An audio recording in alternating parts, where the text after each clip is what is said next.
重いカルチャーをおもちゃという悪魔ゼビウスマッピーそしてヤーが新登場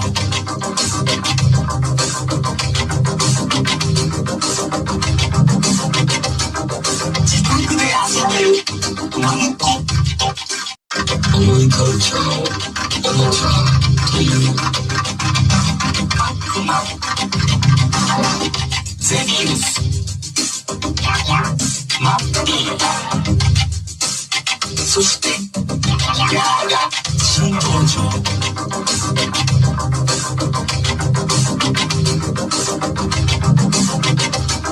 自宅で遊べる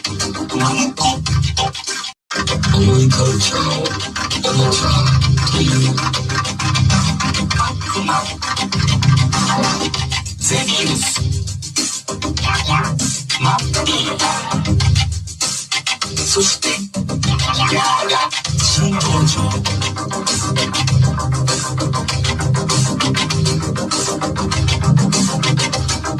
自宅で遊べるマムコット重いカルチャーをおもちゃという悪魔ゼビウスマッピーそしてヤーが新登場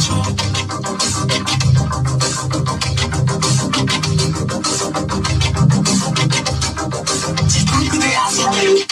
マムコット重いカルチャーをおもちゃという悪魔